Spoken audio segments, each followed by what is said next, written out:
ಹರಿ ಓಂ. ಆಪಾದಮೌಳಿಪರ್ಯಂతం ಗುರುಣಾಮಾಕೃತಿಂ ಸ್ಮರೇತ್ ತೇನ ವಿಘ್ನಾಃ ಪ್ರಣಶ್ಯಂತಿ ಸಿದ್ಧ್ಯಂತಿ ಚ ಮನೋರಥಾಃ. ಶ್ರೀಗುರುಭ್ಯೋ ನಮಃ. ಪರಮಗುರುಭ್ಯೋ ನಮಃ. ಶ್ರೀಮದಾನಂದತೀರ್ಥಭಗವತ್ಪಾದಾಚಾರ್ಯಗುರುಭ್ಯೋ ನಮಃ. ಮನ್ಮನೋಭೀಷ್ಟವರದಂ ಸರ್ವಾಭೀಷ್ಟಫಲಪ್ರದಂ ಪರಂತರಗುರುಂ ವಂದೇ ದಾಸಶ್ರೇಷ್ಠಂ ದಯಾನಿಧಿಂ. ವಿದ್ಯಾವಿನಯ ಸಂಪನ್ನಾನ್ ಶಾಂತಾದಿಗುಣಬ್ರಹ್ಮಿತಾನ್ ಸಶಾಸ್ತ್ರಪ್ರವಚನಾಸಕ್ತಾನ್ ಎಲೆಮೆಲಾರ್ಯಾನ್ ಗುರೂನ್ ಭಜೆ. ಪೃಥ್ವೀಮಂಡಲಮಧ್ಯಸ್ಯಾಃ ಪೂರ್ಣಬೋಧಮತಾನುಗಾಃ ವೈಷ್ಣವಾಃ ವಿಷ್ಣುಹೃದಯಾಃ ತಾನ್ ನಮಸ್ತೆ ಗುರುರ್ಮಮ. ಹರಿ ಓಂ. ಶ್ರೀಶಾ ಪಾಹಿ. ಅನಂತಕೋಟಿ ಬ್ರಹ್ಮಾಂಡ ನಾಯಕ ಎಂಬುದು ಶ್ರೀ ಪುರಂದರದಾಸರು ರಚಿಸಿದ 180 ಗದ್ಯಗಳು, ಶಾಸ್ತ್ರ ಪ್ರಮೇಯಗಳು. ಪ್ರತಿಯೊಂದು ಗದ್ಯಗಳು ಶಾಸ್ತ್ರದ ನಿಖರಗಳು, ಅಂದರೆ ಬಾವಿಯಂತೆ, ಸರೋವರದಂತೆ, ಸಮುದ್ರದಂತೆ ಪ್ರತಿಯೊಂದು ಗದ್ಯದಲ್ಲಿ ಅನಂತ ಅರ್ಥಗಳಿಂದ ತುಂಬಿದೆ. ನಾವು 82ರಿಂದ 92 ಗದ್ಯವನ್ನು 10 ಜನ ವರದರನ್ನು ಚಿಂತಿಸುತ್ತಿದ್ದೆವು. ಅಕ್ರೂರ ವರದ, ಅಂಬರೀಷ ವರದ, ನಾರದ ವರದ, ಪ್ರಹ್ಲಾದ ವರದ, ಗಜೇಂದ್ರ ವರದ, ಮುಚುಕುಂದ ವರದ, ಧ್ರುವ ವರದ, ವಿಭೀಷಣ ವರದ, ಪುಂಡರೀಕ ವರದ, ಪರಾಶರ ವರದ ಎಂಬ 10 ಜನರನ್ನು ಚಿಂತಿಸುವುದ ಮುಖ್ಯ ಪ್ರಮೇಯವೇನು ಎಂದರೆ, ಒಬ್ಬ ವ್ಯಕ್ತಿಯನ್ನು ನಾವು ತಿಳಿದುಕೊಳ್ಳಬೇಕಾದರೆ ಎಷ್ಟು ಸಮಯ ಬೇಕಾದೀತು? ನಮ್ಮನ್ನೇ ನಾವು ತಿಳಿದುಕೊಂಡಿಲ್ಲ. ಏಕೆ? ನಮ್ಮಲ್ಲಿರ್ತಕ್ಕಂಥ ಅತಿ ಸೂಕ್ಷ್ಮವಾದ ಮನಸ್ಸು ಎಂಬತಕ್ಕಂಥದ್ದು ಪ್ರತಿ ಕ್ಷಣದಲ್ಲೂ ಸಹ ಸಾವಿರಾರು ಪ್ರಸಂಗದ ಮೇಲೆ ಹರಿದಾಡ್ತಾ ಇರುತ್ತದೆ. ಸಾವಿರಾರು ದೇಶಗಳನ್ನು ಸುತ್ತಿ ಬರುತ್ತಾ ಇರುತ್ತದೆ. ಇಂತಹ ಅತ್ಯಂತ ಸೂಕ್ಷ್ಮವಾದ ಮನಸ್ಸಿನಲ್ಲಿ ಆಗುವ ಪ್ರಭೇದಗಳನ್ನು ತಿಳಿದುಕೊಳ್ಳುವ ಬಗೆಯಾದರೂ ಹೇಗೆ? ಈ 10 ಎಂಬತಕ್ಕಂಥದ್ದು ಅನಂತ ಜೀವರಾಶಿಗಳಲ್ಲಿ ಅನಂತ ಸೂಕ್ಷ್ಮತೆಗಳುಳ್ಳ ಮನಸ್ಸಿನಲ್ಲಿ ನಡೆಯುವ ಅನಂತ ಪ್ರಕ್ರಿಯೆಗಳನ್ನು ಯಾರು ತಾನೇ ತಿಳಿಯಬಲ್ಲರು? ಇದು ಕೇವಲ ಭಗವಂತನಿಂದ ಮಾತ್ರ ಸಾಧ್ಯ. ಅಘಟಿತ ಘಟನ ಶಕ್ತಿ ಸಾಮರ್ಥ್ಯ ಭಗವಂತನಿಗೆ ಮಾತ್ರ ಇರುವುದು ಎಂಬುದು ಕೇವಲ ನಮ್ಮ ದೈನಂದಿನ ಸ್ವಪ್ನವನ್ನು ನಾವು ಚಿಂತಿಸಿದಾಗ ತಿಳಿದು ಬರುತ್ತದೆ. ಭಗವಂತ ನಮಗೆಲ್ಲರಿಗೂ ನಿದ್ರಾವಸ್ಥೆಯನ್ನು ಕಲ್ಪಿಸಿದ್ದಾನೆ. ನಿದ್ರಾವಸ್ಥೆಯೊಳಗೆ ಪ್ರಭೇದವಾಗಿ ಸ್ವಪ್ನಾವಸ್ಥೆಯನ್ನು ಕಲ್ಪಿಸಿದ್ದಾನೆ. ನಂತರ ಸುಷುಪ್ತಾವಸ್ಥೆಯನ್ನು ಕಲ್ಪಿಸಿದ್ದಾನೆ ಎಂಬುದಕ್ಕಂಥದ್ದು ಯಥಾರ್ಥವಾಗಿ ಉಂಟಾಗಿದೆ ಎಂಬುದರ್ಥ. ಏಕೆಂದರೆ ಕನ್ನಡದಲ್ಲಿ ಕಲ್ಪಿಸಿದ್ದಾರೆ ಅಂದರೆ ಇಲ್ಲದೇ ಇರುವುದು ತೋರುವುದು ಎಂದರ್ಥ. ನಮ್ಮ ಜೀವನವನ್ನು ಕಲ್ಪಿಸಿದ್ದಾನೆ ಎಂದರ್ಥ ಏನು? ನಾವು ಜೀವನದಲ್ಲಿ ಇದ್ದೇವೆ, ಸತ್ಯಭೂತವಾಗಿದ್ದೇವೆ ಎಂದರ್ಥ. ನಾವು ಭಗವಂತನ ಯಾವ ಗುಣವನ್ನು ಸಾಕಲಿಸಲು ಸಾಧ್ಯವಿಲ್ಲ ಎಂಬುದು ಇದುವರೆಗೂ ನಾವು ಹೇಳುತ್ತಲೇ ಬರುತ್ತಿದ್ದೇವೆ, ಕೇಳುತ್ತಲೇ ಬರುತ್ತಿದ್ದೇವೆ.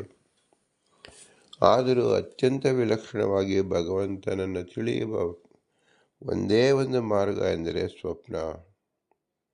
ಪ್ರತಿ ಜೀವರು ಸ್ವಪ್ನವನ್ನು ಕಾಣುತ್ತಾರೆ. ಸ್ವಪ್ನದ ಬಗ್ಗೆ ಯಾರಿಗೂ ಅದರ ಹುಟ್ಟು, ಅದರ ಸಾವು, ಅದರ ವ್ಯಾಪ್ತಿ ಯಾರಿಗೂ ತಿಳಿಯುವುದಿಲ್ಲ. ಹೇಗೆ ಹುಟ್ಟಿತು, ಹೇಗೆ ಮರೆಯಾಯಿತು, ಹೇಗೆ ಬೆಳೆಯಿತು, ಯಾವ ಜೀವರಿಗೂ ಗೊತ್ತಾಗುವುದಿಲ್ಲ. ಇದನ್ನು ಶಾಸ್ತ್ರದಿಂದಲೇ ನಾವು ತಿಳಿಯಬೇಕು. ಶಾಸ್ತ್ರದಲ್ಲಿ ಅನೇಕರು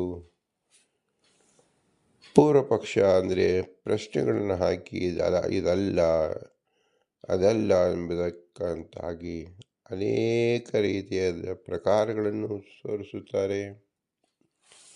ಈ ಪ್ರಕಾರಗಳು ಯಾಕೆ ತೋರಿಸ್ತಾರೆ ಅಂದರೆ, ಯಾರಿಗೂ ಸ್ವಪ್ನ ಪದಾರ್ಥ ತಮ್ಮ ಅಧೀನವಿಲ್ಲ ಎಂಬುದನ್ನೇ ಖಚಿತಪಡಿಸಿಕೊಳ್ಳುತ್ತದೆ. ಇಂತಹ ವಿಷಯಗಳನ್ನು ಶಾಸ್ತ್ರದಲ್ಲಿ ಹೇಳಿದಂತೆ ನಾವು ಕೇಳಬೇಕು ಎಂಬತಕ್ಕಂಥದ್ದನ್ನು ನಾವು ಮೊದಲಿಗೆ ಅರಿತುಕೊಳ್ಳಬೇಕು. ಸಂಜಯ ಸೃಷ್ಟಿರಾಹಿ ಎಂಬತಕ್ಕಂಥ ಬ್ರಹ್ಮಸೂತ್ರ ಭಾಷ್ಯದಲ್ಲಿ ಸ್ವಪ್ನಾವಸ್ಥೆ ಅರ್ಥ ಮತ್ತು ಜ್ಞಾನಗಳಿಂದ ಕೂಡಿದ ಅವಸ್ಥಾ ವಿಶೇಷವಾಗಿದೆ. ಅಂತಹ ಅರ್ಥಜ್ಞಾನಾತ್ಮಕ ಸ್ವಪ್ನದಲ್ಲಿ ತೋರುವ ಪದಾರ್ಥಗಳಾದ ಆನೆ, ಕುದುರೆ ಮೊದಲಾದವುಗಳು ಅಸತ್ಯವಾದುದರಿಂದ ಭಗವಂತನ ಅಧೀನವಾಗದೇ ಇದೆ, ಅಂದರೆ ವಾಗಿದೆ ಎನ್ನುವುದು ಯುಕ್ತವಲ್ಲ ಎಂಬ ಶಂಕೆ ಬಂದರೆ, ಸ್ವಪ್ನ ಪದಾರ್ಥಗಳು ಅಸತ್ಯ ಎಂದು ಇನ್ನೊಬ್ಬರು ದೂಷಿಸುತ್ತಾರೆ. ಸ್ವಪ್ನ ಕಾಲದಲ್ಲಿ ತೋರುವ ಪದಾರ್ಥಗಳನ್ನು ಸತ್ಯ ಎಂದರೆ ಅದು ನಿತ್ಯವೋ ಅನಿತ್ಯವೋ ಆಗಿರಬೇಕು. ಅವುಗಳು ಅನಾದಿ ನಿತ್ಯವೆಂದು ಆಗಲು ಹೇಳಲು ಸಾಧ್ಯವಿಲ್ಲ. ಏಕೆಂದರೆ ಸ್ವಪ್ನಾವಸ್ಥೆಗಿಂತ ಮೊದಲು, ಸ್ವಪ್ನದ ನಂತರ ಅನಾದಿ ನಿತ್ಯವಾದವು ತೋರಬೇಕಾದಿತ್ತು, ತೋರುತ್ತಾ ಇಲ್ಲ. ಅವುಗಳು ಸ್ವಪ್ನಾವಸ್ಥೆಗಿಂತ ಮೊದಲು ಅಥವಾ ಅನಂತರ ಇದೇ ಆದರೂ ಚಕ್ಷುರಾದಿ ಬಹಿರೇಂದ್ರಿಯಗಳು ತೆರೆದಿರುವಾಗ ಕಾಣದೆ, ಅವು ಮಲಗಿ ವಿಶ್ರಾಂತಿ ಪಡೆದಾಗ ಮಾತ್ರ ಕಾಣುತ್ತದೆ. ಇಂದ್ರಿಯಗಳು, ಜ್ಞಾನ ಸಾಧನಗಳು ಅವುಗಳಿಗೆ ಗೋಚರವಾಗುವುದಿಲ್ಲ ಎಂಬ ವಾದ ಸರ್ವಥಾ ಅಸಂಭಾವಿತ. ಇನ್ನು ಎಚ್ಚರವಾದ ಮೇಲೆ ಬೇರೆಡೆ ಹೋಗಿವೆ ಎನ್ನಬೇಕು. ಅದು ಬೇರೆಡೆ ಬೇರಾರಿಗೂ ಕಂಡಿಲ್ಲ, ಆದ್ದರಿಂದ ಇದು ಸರಿಯಲ್ಲ. ಅಲ್ಲದೆ ಈ ಪದಾರ್ಥಗಳು ತೋರುವಾಗ ಮಧ್ಯಮ ಪರಿಮಾಣದ ವಸ್ತುವಾಗಿ ತೋರುತ್ತದೆ. ಅಂದರೆ ಅಣುವೂ ಅಲ್ಲ, ಆಕಾಶದಂತೆ ಮಹತ್ತೂ ಅಲ್ಲದ ಈ ಥರದ ಮಧ್ಯಮ ಪರಿಮಾಣದ ವಸ್ತುಗಳು ಅನಾದಿ ನಿತ್ಯವಾಗಿದೆ ಎಂದು ಎಲ್ಲೂ ಕಂಡಿಲ್ಲ. ಹೀಗಾಗಿ ಸ್ವಪ್ನ ಪದಾರ್ಥಗಳು ಅನಾದಿ ನಿತ್ಯಗಳಲ್ಲ. ಇನ್ನು ಉತ್ಪತ್ತಿ ವಿನಾಶಶಾಲಿಯಾದ ಅನಿತ್ಯ ಪದಾರ್ಥಗಳು ಅಲ್ಲ.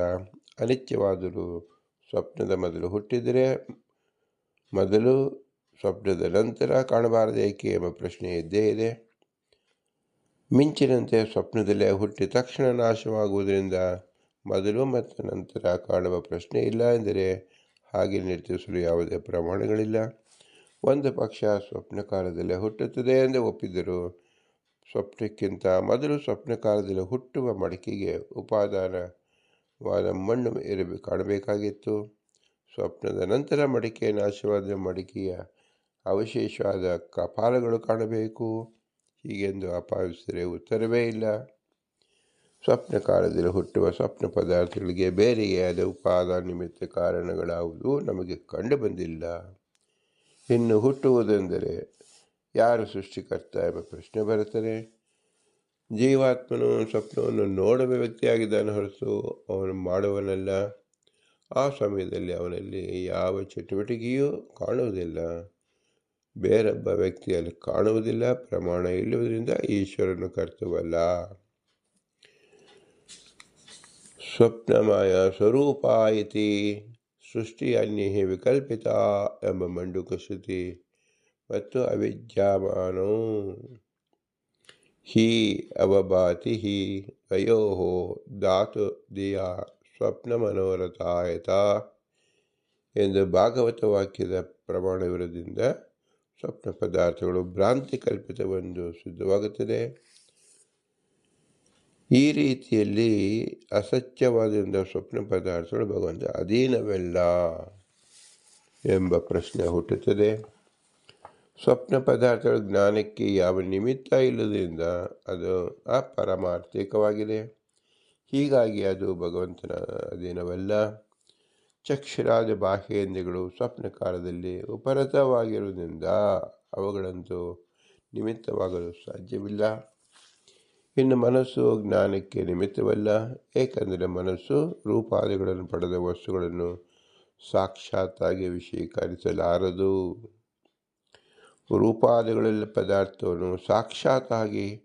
ಇಂದ್ರಿಯಗಳ ಸಹಾಯವಿಲ್ಲದೆ ಸಾಕ್ಷಿಯು ಗ್ರಹಿಸಲಾರದು.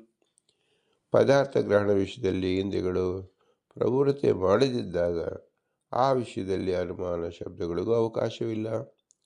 ಅಲ್ಲದೆ ಈ ಸ್ವಪ್ರಜ್ಞಾನ ಅಪರೋಕ್ಷ ಜ್ಞಾನವಾಗಿದೆ ಎಂದು ಗೋಚರಿಸುವಾಗುವುದರಿಂದ ಅದಕ್ಕೆ ಶಬ್ದಾನುಮಾನಗಳು ಕಾರಣವಲ್ಲ. ಹೀಗಾಗಿ ಸ್ವಪ್ನಾನುಭವಕ್ಕೆ ಯಾವುದೇ ನಿಮಿತ್ತ ಇಲ್ಲವಾದ್ದರಿಂದ ಅದು ಅಪರಾಮಾರ್ಥಿಕ, ಭಗವಂತ ಅಧೀನವಲ್ಲ.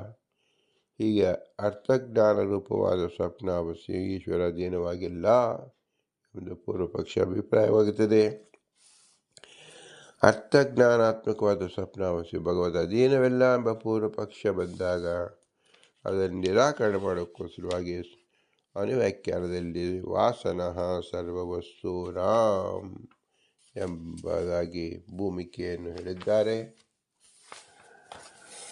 ವಾಸನಃ ಸರ್ವವಸ್ತೂನಾಂ ಅನಾದ್ಯ ಅನುಭವಗತಃ ಸಂತೇವ ಶೇಷ ಜೀವಾನಾಂ ಅನಾದಿ ಮನಸಿ ಸ್ಥಿತಃ.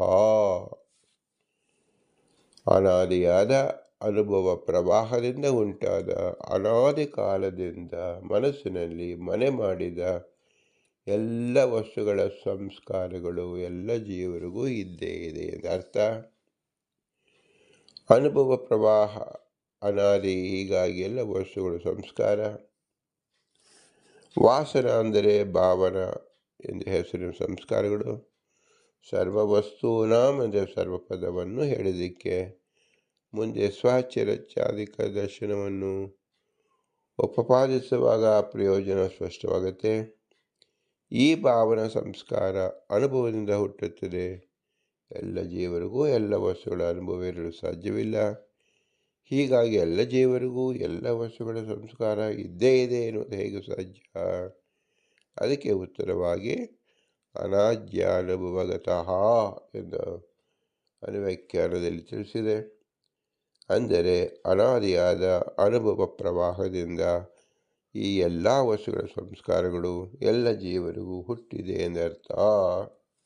ಸಂಸ್ಕಾರಗಳು ಆತ್ಮನಲ್ಲಿ ಸಮವಾಯ ಸಂಬಂಧದಿಂದ ಇರುವ ಧರ್ಮಗಳೆಂದು ವೈಶೇಷಾದಿಗಳು ಮತ್ತು ಅದರ ನಿವಾರಣೆಗೆ ಮನಸ್ಸು ಸ್ಥಿತ ಎಂದಿದ್ದಾರೆ. ಮನಸ್ಸು ಒಂದೇ ಅಲ್ಲ, ಅನಂತವಾಗಿದೆ. ಆದರೂ ಒಂದು ಮನಸ್ಥಿತಿ ಜಾತಿಯನ್ನು ಇಟ್ಟುಕೊಂಡು ಏಕವಚನ ಪ್ರಯೋಗ ಮಾಡಲಾಗಿದೆ ಹೊರತು ಮನಸ್ಸು ಸಾದಿಯಾದರೆ ಅನಾದಿ ಸಂಸ್ಕಾರಗಳು ಅದರಲ್ಲಿ ಇರುವುದು ಹೇಗೆ ಎಂಬ ಪ್ರಶ್ನೆ ಬರುತ್ತೆ. ಅದಕ್ಕೆ ಮನಸ್ಸು ಅನಾದಿಯಾಗಿದೆ ಎಂದಿದ್ದಾರೆ.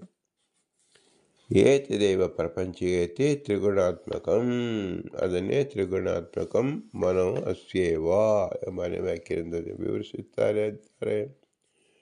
ತ್ರಿಗುಣಾತ್ಮಕಂ ಮನೋ ಅಸ್ಯೇವ ಯಾವನ್ಮುಕ್ತಿ ಸದಾತನಂ ತತ್ರೈವ ಶೇವ ಸಂಸ್ಕಾರ ಸಂಜೀಯಂತೆ ಸದೈವ ಚ.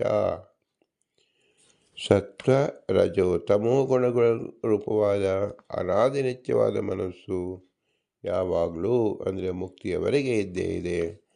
ಅಲ್ಲಿಯೇ ಎಲ್ಲ ಸಂಸ್ಕಾರಗಳು ಸಂಚಿತವಾಗುತ್ತದೆ. ಸಂಸ್ಕಾರಕ್ಕೆ ಆಶಯವಾದದ್ದು ಮನಸ್ಸೇ ಆಗಿದೆ, ಆತ್ಮನಲ್ಲ ಎಂಬುದಕ್ಕೆ ಕಾರಣವನ್ನು ಸೂಚಿಸಲು ತ್ರಿಗುಣಾತ್ಮಕಂ ಎಂದು ಹೇಳಲಾಗಿದೆ. ಕೇವಲ ಗುಣಾತ್ಮಕ ಎಂದರೆ ಪರಿಮಾಣವೇ ಮೊದಲಾದ ಗುಣಗಳನ್ನು ಪಡೆದಿದೆ ಎಂದಾಗಿತು. ಅದು ಆತ್ಮನಲ್ಲಿ ಸಮಾನವೇ ಆಗಿದೆ. ಹೀಗಾಗಿ ತ್ರಿಗುಣಾತ್ಮಕ ಎಂದಿದ್ದು. ತ್ರಿಗುಣ ಎಂದರೆ ಪ್ರಾಕೃತ ಸತ್ವ ರಜೋ ತಮೋ ಗುಣಗಳು. ಹೀಗಾಗಿ ಜೀವಾತ್ಮನು ಸತ್ವಾದಿ ಪ್ರಾಕೃತ ಗುಣರೂಪನಲ್ಲವಾದ್ದರಿಂದ ಅಂದರೆ ಅಪ್ರಾಕೃತನಾದ್ದರಿಂದ ಈಶ್ವರನಂತೆ ಸಂಸ್ಕಾರಗಳಿಗೆ ಆಶ್ರಯನಲ್ಲ. ಅಥವಾ ಭಾವನಾ ರೂಪ ಸಂಸ್ಕಾರವು ಸಂಸ್ಕಾರತ್ವವುಳ್ಳದ್ದಾದ್ದರಿಂದ ವೇಗಾದಿಗಳಂತೆ ಸತ್ವಾದಿ ಗುಣಗಳಿಂದ ನಿರ್ಮಿತವಾದ ದ್ರವ್ಯದಲ್ಲಿಯೇ ಆಶ್ರಿತವಾಗಿದೆ. ಆ ದ್ರವ್ಯ ಪರಿಶೇಷತಃ ಮನಸ್ಸೇ ಆಗಿದೆ ಎಂದು ಅನುಮಾನ ಮಾಡಬಹುದು. ಸತ್ವಾದಿ ಗುಣಗಳನ್ನು ಒಪ್ಪದಿರುವ ನೈಯಾಯಿಕರನ್ನು ಕುರಿತು ಆ ಸ್ಥಾನದಲ್ಲಿ ಅಚೇತನ ದ್ರವ್ಯ ಎಂದು ಇಟ್ಟುಕೊಂಡು ಪ್ರಯೋಗಿಸಬಹುದು. ಈ ಪಕ್ಷದಲ್ಲಿ ತ್ರಿಗುಣಾತ್ಮಕಂ ಎಂದು ಹೇಳಿದ್ದು ಮನಸ್ಸಿನ ಸ್ವರೂಪವನ್ನು ತಿಳಿಸಲೆಂದು ಮಾತ್ರ. ಅಂದರೆ ಜೀವಾತ್ಮ ಭಾವನಾಶ್ರಯ ನಃ ಅಚೇತನತ್ವಾಭಾವಾತ್ ಈಶ್ವರವತ್ ಅಥವಾ ಭಾವನಃ ಚೇತನ ದ್ರವ್ಯಾಶಯ ಸಂಸ್ಕಾರತ್ವಾತ್ ವೇಗಾದಿವತು ಎಂಬ ಅನುಮಾನ ಮಾಡಬೇಕು. ಅಂತಹ ತ್ರಿಗುಣಾತ್ಮಕವಾದ ಮನಸ್ಸು ಯಾವಾಗಲೂ ಅನಾದಿರಿಚ್ಯವಾಗಿ ಇದ್ದೇ ಇದೆ ಎಂದು ಶೇಷಪೂರ್ಣ ಮಾಡಿ ಅರ್ಥೈಸಬೇಕು. ಅಂದರೆ ಮುಕ್ತಿಯವರೆಗೆ ಮನಸ್ಸಿನ ಸಂಬಂಧ ಇದೆ ಎಂದು ತಿಳಿಯಬೇಕು. ಹಾಗೆ ಮನಸ್ಸು ಸದಾ ಇರುವುದಲ್ಲಿ ಮೋಕ್ಷಾವಸ್ಥೆಯಲ್ಲೂ ಇರುವುದರಿಂದ ಅಲ್ಲಿಯೂ ಸ್ವಪ್ನಾದಿ ಅವಸ್ಥೆಗಳು ಉಂಟಾದೀತು ಎಂದು ಆಪತ್ತಿ ಬರುತ್ತದೆ. ಅದಕ್ಕೆ ಉತ್ತರವಾಗಿ ಮುಕ್ತಿಯವರೆಗೆ ಎಂದಿದ್ದಾರೆ. ವಸ್ತುತಃ ಮನಸ್ಸು ಸ್ವರೂಪದಿಂದ ಯಾವಾಗಲೂ ಇದೆ. ಹಾಗಿದ್ದರೂ ಅದಕ್ಕೆ ಜೀವನ ಸಂಬಂಧ ಮಾತ್ರ ಮೋಕ್ಷದವರೆಗೆ ಎಂದ ಅಭಿಪ್ರಾಯ. ತದ್ವೈಚ ಏವಂ ಮನೋ ಯೇನ ಆನಂದೇವ ಭವತಿ ಎಂದು ಮುಕ್ತಿನಲ್ಲಿಯೂ ಜೀವರಿಗೆ ಮನಸ್ಸಿನ ಸಂಬಂಧವಿದೆ ಎಂದು ಶ್ರುತಿ ಹೇಳುತ್ತದೆ. ಮತ್ತೆ ಮುಕ್ತಿಯವರೆಗೆ ಮಾತ್ರ ಮನಸ್ಸಿನ ಸಂಬಂಧ ಎಂದಿದೆ, ಇದು ಹೇಗೆ ಎಂಬ ಪ್ರಶ್ನೆಗೆ ಉತ್ತರವಾಗಿ ತ್ರಿಗುಣಾತ್ಮಕಂ ಎಂದು ಹೇಳಿದ್ದಾರೆ. ಇನ್ನೊಂದು ರೀತಿಯ ವ್ಯಾಖ್ಯಾನ ಹೇಗೆಂದರೆ, ಆತ್ಮಸ್ವರೂಪಭೂತವಾದ ಸಾಕ್ಷಿ ಎಂಬ ಮನಸ್ಸು ಮುಕ್ತಿಯಲ್ಲಿ ಇದ್ದರೂ ಜಡರೂಪವಾದ ಮನಸ್ಸು ಆಗ ಸಂಬಂಧ ಪಡೆದಿರುವುದಿಲ್ಲ.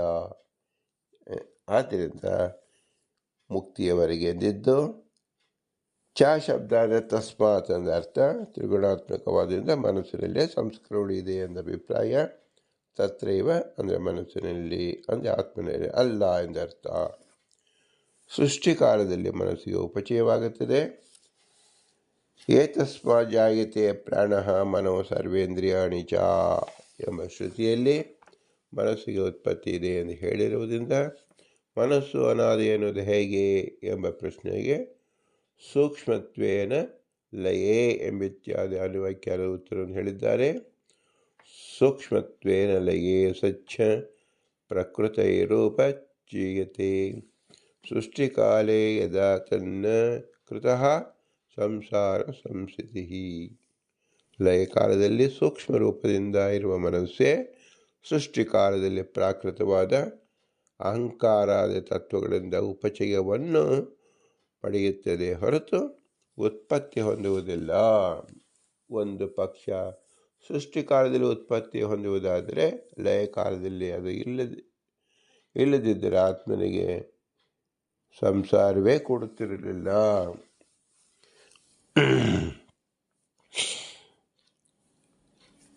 ಇಲ್ಲಿ ಚ ಶಬ್ದಕ್ಕೆ ಏವಕಾರದ ಅವಧಾರಣೆ ಬರ್ತಾ ಪ್ರಾಕೃತ ಹಿ ಎಂದರೆ ಅಹಂಕಾರ ತತ್ವಗಳಿಂದ ಎಂದರ್ಥ.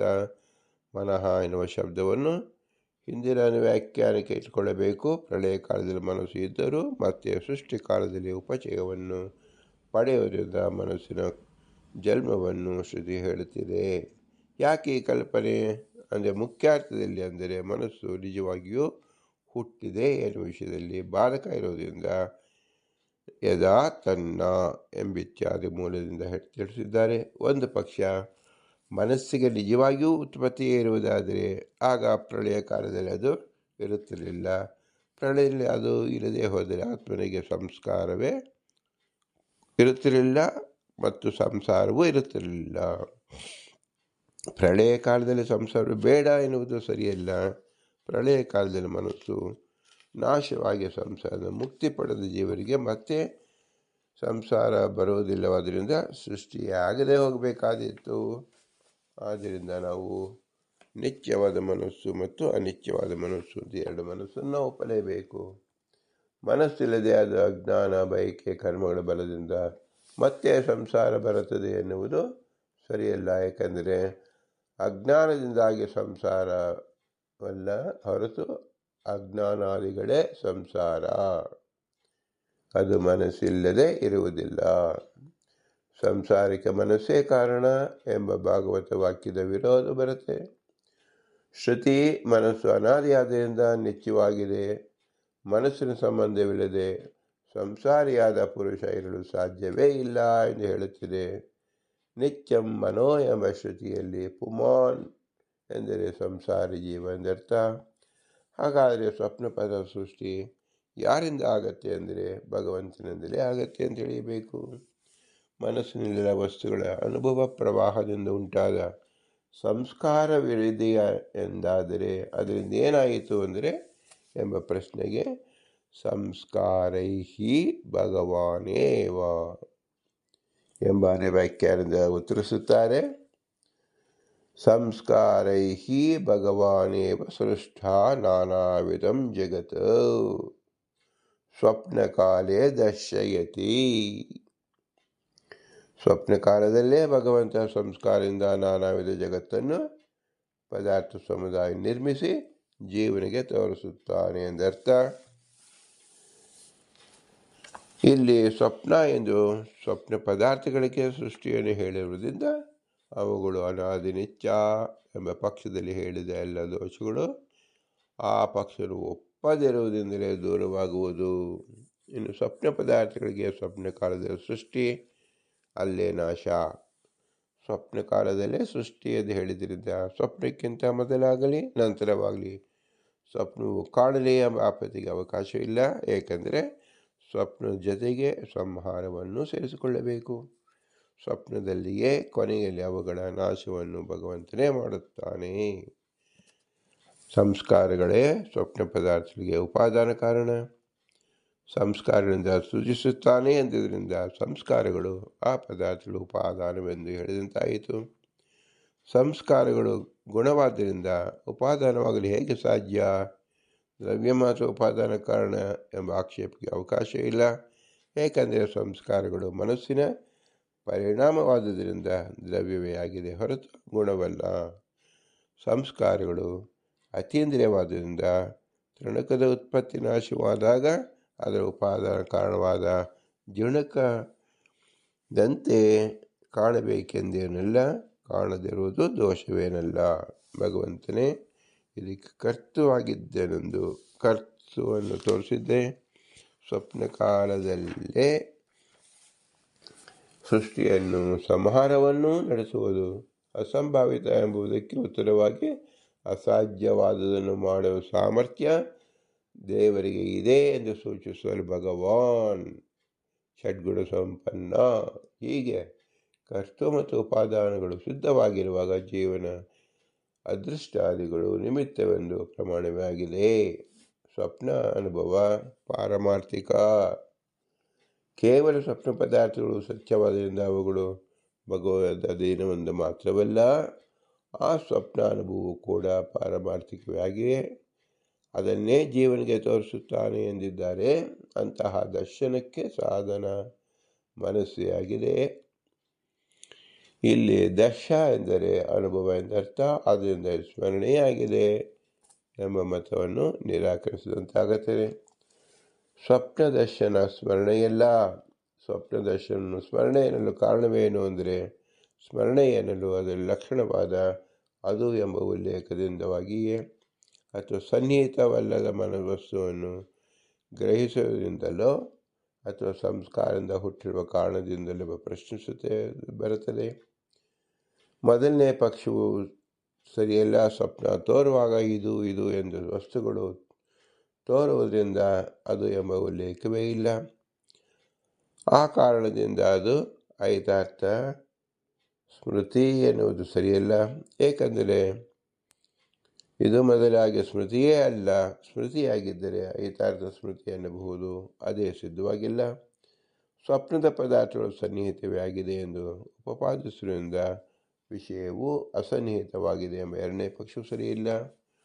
ಸ್ವಪ್ನ ಜ್ಞಾನ ಸಂಸ್ಕಾರಜನ್ಯವಾಗಿಲ್ಲ. ಇದು ಇನ್ನೊಬ್ಬರ ಪಕ್ಷ.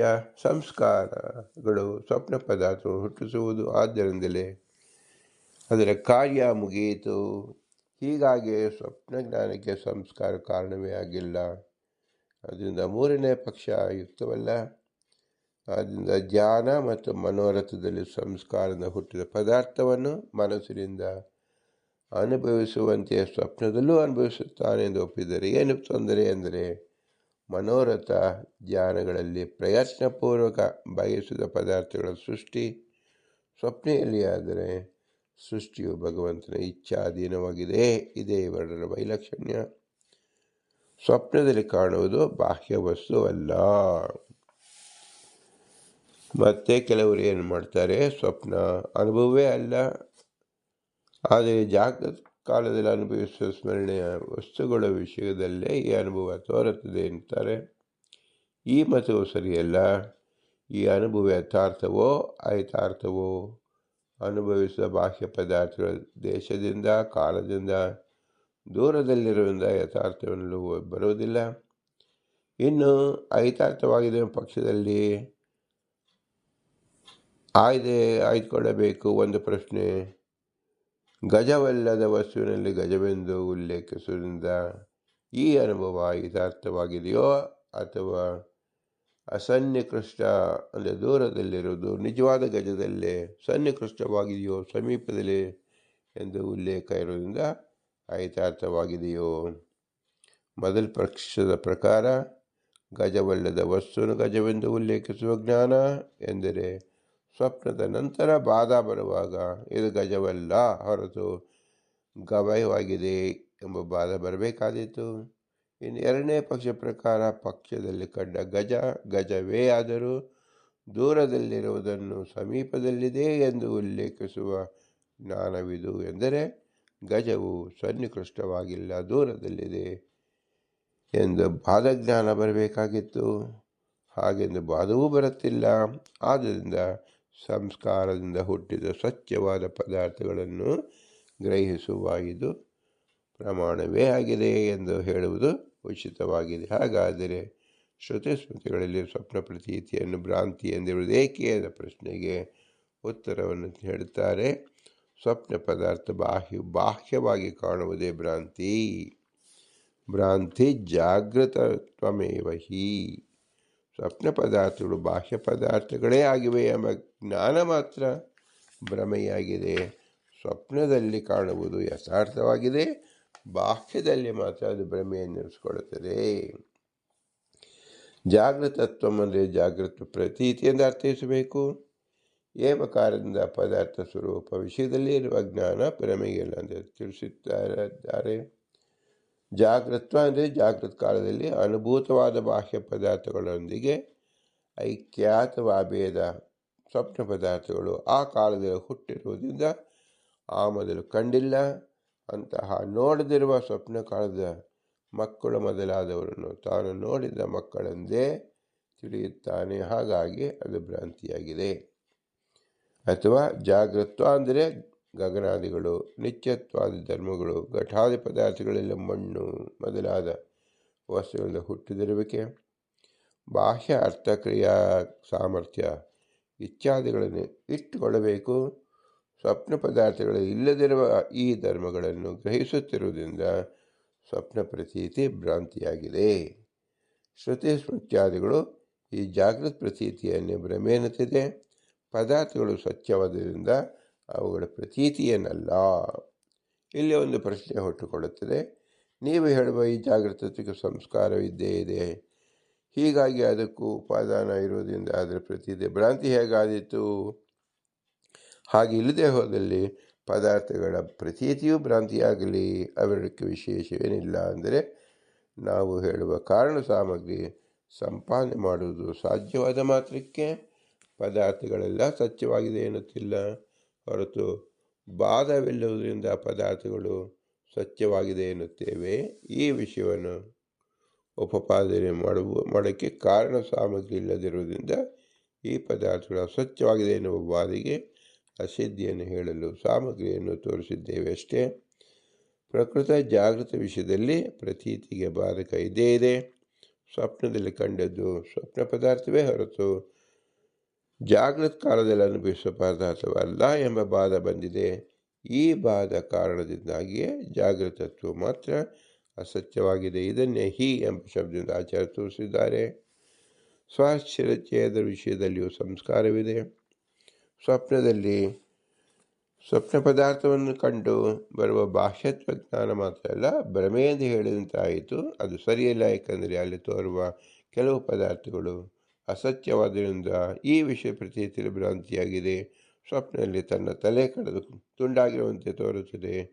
ಈ ಸ್ವಚರಚೇತಕ್ಕೆ ಉಪಾದಾನವಾದ ಸಂಸ್ಕಾರ ಇಲ್ಲ, ಏಕೆಂದರೆ ಸಂಸ್ಕಾರ ಉಂಟಾಗುವಂತಹ ಅನುಭವವೇ ನಮಗಾಗಿಲ್ಲ. ಅನುಭವವಿಲ್ಲದ ಸಂಸ್ಕಾರವನ್ನು ಒಪ್ಪಿದರೆ ಅದೃಷ್ಟೇಚ ಅಶ್ರುತೆಯ ಭಾವೇ ಇತ್ಯಾದಿ ಶ್ರುತಿ ಸ್ಮೃತಿಗಳು ವಿರೋಧ ಬರುತ್ತದೆ. ಅಲ್ಲದೆ ಅನುಭವ ಬಾರದ ಅಂಶದಲ್ಲಿ ಸ್ಮರಣೆ ಬರಲಿ ಎಂದು ಆಪಾದನೆ ಬಂದೀತು.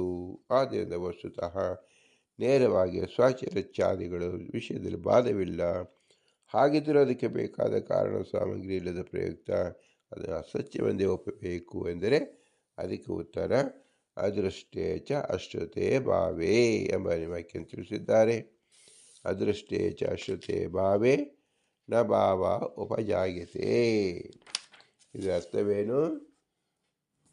ಅನುಭವಿಸದ ಕೇಳದ ವಿಷಯದಲ್ಲಿ ಸಂಸ್ಕಾರ ಉಂಟಾಗುವುದಿಲ್ಲ, ಕಾಣದ ಕೇಳದ ವಿಷಯದಲ್ಲಿ ಸಂಸ್ಕಾರವು ಹುಟ್ಟುವುದಿಲ್ಲ. ಇವೇ ಮೊದಲಾದ ಶ್ರುತಿ ಪುರಾಣಗಳ ವಚನವಾದರೂ ಸಂಸ್ಕಾರವು ಅನಾದಿಯಾದಿಂದ ಯುಕ್ತವಾಗುತ್ತದೆ. ಇಲ್ಲಿ ಭಾವೇ ಪದಾರ್ಥದ ವಿಷಯದಲ್ಲಿ ಭಾವ ಅಂದರೆ ಸಂಸ್ಕಾರ. ಎರಡನೇ ಪ್ರಮಾಣ ವಾಕ್ಯದಲ್ಲಿ ಭಾವಾತ್ ಎಂಬುದರಲ್ಲಿ ಪಂಚಮಿ ವಿಭಕ್ತಿಗೆ ಸಪ್ತಮಿಯಂತೆ ಅರ್ಥ ತಿಳಿಯಬೇಕು. ಉಕ್ತಿ ಎಂಬುದರ ನಂತರ ತು ಶಬ್ದವನ್ನು ಇಟ್ಟುಕೊಳ್ಳಬೇಕು. ಸಂಸಾರವು ಅನಾದಿಯಾದುದರಿಂದ ಎಂಬ ಶೇಷ ಪೂರ್ಣ ಮಾಡಿಕೊಳ್ಳಬೇಕು. ಅಂದರೆ ಸಂಸ್ಕಾರವು ಅನಾದಿಯಾದುದರಿಂದ ಯಾವುದೋ ಒಂದು ಜನ್ಮದಲ್ಲಿ ಸ್ವಚರಚೇದಂತಹ ಅನುಭವ ಸಂಭಾವಿತವಾದುದರಿಂದ ಅಂತಹ ಸಂಸ್ಕಾರ ಅವಶ್ಯ ಬಂದಿರುತ್ತದೆ. ಆದ್ದರಿಂದ ಸ್ವಪ್ನದಲ್ಲಿ ಕಂಡ ಸ್ವಚರಚೇದ ಸತ್ಯವಾದರೂ ಶ್ರುತಿ ಮತ್ತು ಪುರಾಣದ ವಚನವು ಸರಿಯಾಗುತ್ತದೆ, ಹೊರತು ವಿರುದ್ಧವಾಗುವುದಿಲ್ಲ. ಒಂದು ಪಕ್ಷ ಅನುಭವ ಇರದೇ ಸಂಸ್ಕಾರ ಜನ್ಮವನ್ನು ಒಪ್ಪಿದರೆ ಶ್ರುತಿ ವಿರೋಧ ಬರುತ್ತಿತ್ತು. ಈಗ ಅಂತಹ ಅನುಭವ ಸಂಭವನೀಯತೆಯನ್ನು ತೋರಿಸುವುದರಿಂದ ಶ್ರುತಿ ಸ್ಮೃತಿ ವಿರೋಧವಿಲ್ಲ. ಅಲ್ಲದೆ ಅಶ್ರುತ ಎನ್ನುವ ಪದದ ಗ್ರಹಣದಿಂದ ಈ ಜನ್ಮದಲ್ಲಿ ನನಗೆ ಶಿರಚ್ಛೇದವಾಗಲಿ ಎಂಬ ಮಾತಿನ ಶ್ರವಣದಿಂದ ಉಂಟಾದ ಸಂಸ್ಕಾರವು ಸಾಧ್ಯ ಎಂದು ಸೂಚಿಸವಾಗಿದೆ. ಯಾವ ವಿಷಯದಲ್ಲಿ ಶ್ರವಣಾದಿಗಳು ಇಲ್ಲವೋ ಅಂಥ ವಿಷಯದಲ್ಲಿ ಸಂಸ್ಕಾರ ಅನಾದಿಯಾದ್ದರಿಂದ ಎಂದೋ ಒಮ್ಮೆ ಅನುಭವ ಉಂಟಾಗಿದೆ ಎಂದು ತಿಳಿಯಲು ಅನಾದಿತ್ವಾತ್ ಎಂದು ಹೇಳಲಾಯಿತು. ಇದರಿಂದ ಹಿಂದೆ ವಾಸನ ಸರ್ವವಸ್ತು ರಾಮ್ ಎಂಬಲ್ಲಿ ಸರ್ವಪದವನ್ನು ಹೇಳಿದ್ದು ಅದರ ಉಪಪಾದಕ್ಕೋಸ್ಕರ ಅನಾದಿಯಾದ ಅನುಭವ ಪರಂಪರೆಯನ್ನು ಹೇಳಿದ್ದು ಅದೆಲ್ಲದರ ಉಪಯೋಗವನ್ನು ತೋರಿಸಿದಂತಾಯಿತು. ಇನ್ನು ಶಶಿ ವಿಷಾಣ ಎಂಬುದಕ್ಕಂಥದ್ದು ಅತ್ಯಂತ ಅಸತ್ತು. ಆ ಪದಾರ್ಥ ನಾವು ಕನಸಲು ಕಾಣುವುದಿಲ್ಲ, ಏಕೆಂದರೆ ಅದು ಅನುಭವ ಇರುವುದಿಲ್ಲ. ಹೀಗೆ ಸ್ವಪ್ನ ಪದಾರ್ಥವನ್ನು ಬಹಳ ಆಳವಾಗಿ ಚಿಂತಿಸುತ್ತಾ ಹೋದರೆ ನಾವು ಒಂದು ತಿಳಿಯಬೇಕು. ನಮ್ಮ ಮನಸ್ಸು ನಾವು ಬಾಹ್ಯ ಪ್ರಪಂಚದಲ್ಲಿ ನೋಡುವಾಗ ನಮ್ಮ ಸ್ಥಿತಿಯನ್ನು ಬಿಟ್ಟು, ನಮ್ಮ ಹತೋಟಿಯನ್ನು ಬಿಟ್ಟು ಅನಂತ ಪದಾರ್ಥಗಳ ಜೊತೆಯಲ್ಲಿ ಸಂಯೋಗ ಮಾಡಿಕೊಳ್ಳುತ್ತದೆ. ಅನಂತ ದೇಶಗಳಿಗೆ ಓಡಿ ಹೋಗುತ್ತದೆ. ಹೀಗೆ ಓಡಿ ಹೋದಾಗ ಆ ಎಲ್ಲ ದೇಶಗಳ ಸಂಪರ್ಕದಿಂದ ಸಂಸ್ಕಾರ ಬರುತ್ತದೆ. ಯಾವ ವ್ಯಕ್ತಿಗಳ ಕೂಡ ನಮಗೆ ಸಂಬಂಧವಿಲ್ಲದೇ ಇದ್ದರೂ ಸಹ ಮಾನಸಿಕ ಸಂಬಂಧದಿಂದ ಸಂಸ್ಕಾರ ಉಂಟು ಬರುತ್ತದೆ. ಈ ಎಲ್ಲ ಸಂಸ್ಕಾರಗಳು ಭಗವಂತನ ಪ್ರತ್ಯಕ್ಷ ಕಾಣುವುದರಿಂದ ಆ ಸಂಸ್ಕಾರಗಳೇ ವಾಸನಮಯವಾಗಿ ಮನಸ್ಸಿನಲ್ಲಿ ಕೂತು ಬಿಡುತ್ತದೆ. ಉದಾಹರಣೆಗೆ ನಾವು ಆಕಾಶದಲ್ಲಿ ಒಂದು ಚಿನ್ನದ ಮರವನ್ನು ಕಲ್ಪಿಸಿಕೊಳ್ಳಬಹುದು. ಅದು ಶಶಿವಿಷಾಣದಂತೆ ಆಗುವುದು, ಏಕೆಂದರೆ ಚಿನ್ನದ ಮರ ಆಕಾಶದಲ್ಲಿ ಬೆಳೆಯಲು ಸಾಧ್ಯವೇ ಇಲ್ಲ. ಆದರೆ ಇದು ದುಷ್ಟ ಸಂಸ್ಕಾರ. ಇದು ಹೇಗಾಯಿತು? ಕಾಲ್ಪನಿಕ, ಅಂದರೆ ಇಲ್ಲದೇ ಇದ್ದವನ್ನು ನಾವು ಇಟ್ಟುಕೊಂಡಂತಾಯಿತು.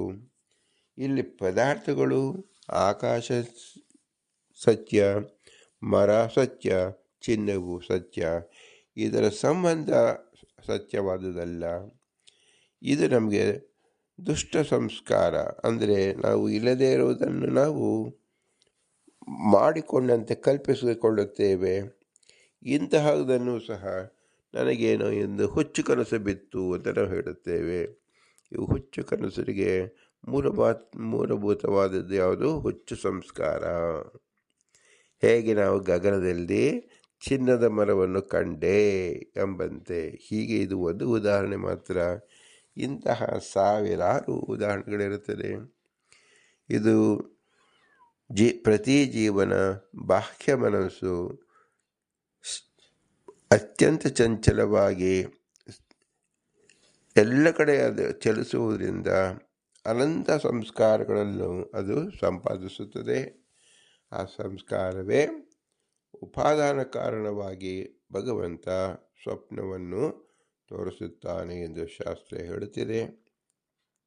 ಸ್ವಪ್ನವನ್ನು ನಾವು ಕಾಣುತ್ತಾ ಹೋದರೆ ನಾವು ಜಾಗೃತ ಅವಸ್ಥೆಯನ್ನು ಮರೆಯಬೇಕಾಗುತ್ತದೆ. ಏಕೆಂದರೆ ಸ್ವಪ್ನ ಜಗತ್ತು ಅತ್ಯಂತ ಅಗಾಧವಾಗಿದೆ. ಒಟ್ಟಿನಲ್ಲಿ ನಾವು ಏನು ತಿಳಿದುಕೊಳ್ಳಬೇಕು, ಇದು ಭಗವಂತನ ಅಧೀನದಲ್ಲಿ, ಭಗವಂತ ನಿಯಮನದಲ್ಲಿ ನಡೆಯುತ್ತಿದೆ. ಯಾವ ಸಂಸ್ಕಾರವೂ ಅಂದರೆ ವಾಸನೆಯೂ ಸಹ ನಿಷ್ಪ್ರಯೋಜನವಲ್ಲ. ಅದು ಕಾರಣವನ್ನು ಹುಟ್ಟು ಹಾಕುತ್ತದೆ. ಕಾರಣ ಹುಟ್ಟು ಹಾಕಿದಾಗ ಕಾರ್ಯವಾಗಲೇಬೇಕು ಎಂಬುದನ್ನು ನಾವು ಚೆನ್ನಾಗಿ ತಿಳಿದುಕೊಳ್ಳಬೇಕು. ನಾವು ಬಾಹ್ಯದಲ್ಲಿ ಕಾರಣದಿಂದ ಕಾರ್ಯವನ್ನು ನಾವು ಲೆಕ್ಕ ಹಾಕುತ್ತೇವೆ. ಮಣ್ಣಿನಿಂದ ಮಡಿಕೆ ಹುಟ್ಟಿತು ಎಂಬುದಾಗಿ ಹಾಗೆ ಮನಸ್ಸಿನಲ್ಲಿರತಕ್ಕಂಥ ವಾಸನ ರೂಪವಾದ ಉಪಾದಾನ ಕಾರಣದಿಂದ ಸ್ವಪ್ನ ಎಂಬತಕ್ಕಂಥದ್ದು ಹುಟ್ಟುತ್ತದೆ. ಅದು ಯಾವಾಗ ಹುಟ್ಟುತ್ತದೆ, ಎಲ್ಲಿ ಹುಟ್ಟುತ್ತದೆ, ಹೇಗೆ ಹುಟ್ಟುತ್ತದೆ ಎಂಬುದು ಭಗವಂತನ ಅಧೀನದಲ್ಲಿ, ಭಗವಂತನ ಪ್ರೇರಣೆಯಂತೆ. ಭಗವಂತ ಸಂಸಾರ ಅವಸ್ಥೆಯಲ್ಲಿ ಜೀವನಿದ್ದಾಗ ಈ ಸ್ವಪ್ನವನ್ನು ಘಟಿಸುತ್ತಾನೆ. ಇದು ಭಗವಂತನಲ್ಲಿ ಮಾತ್ರ ಇರತಕ್ಕಂಥ ವಿಶಿಷ್ಟವಾದ ಗುಣ. ಇದನ್ನು ನಾವು ಪ್ರತಿಯೊಂದು ಸ್ವಪ್ನವನ್ನು ಕಂಡಾಗ ಭಗವಂತನ ವಿಶಿಷ್ಟ ಲೀಲೆಯನ್ನು ನಾವು ಕಂಡು ಆನಂದಿಸಿದರೆ ಅದು ಬಿಂಬ ಉಪಾಸನೆ ಅನಿಸಿಕೊಳ್ಳುತ್ತದೆ. ನಮಗೆ ಪ್ರತಿನಿತ್ಯವೂ ಸ್ವಪ್ನ ತೋರಿಸುವುದಕ್ಕೆ ಉದ್ದೇಶ ಏನಪ್ಪ ಅಂದರೆ ಬಿಂಬನ ಆಟವನ್ನು ನೋಡಿ, ಬಿಂಬನ ವಿಶೇಷ ಹೇಗೆ ನಡೆಯುತ್ತೆ ನಮ್ಮಲ್ಲಿ ಎಂಬತಕ್ಕಂಥ ತಿಳಿದುಕೊಳ್ಳಿ.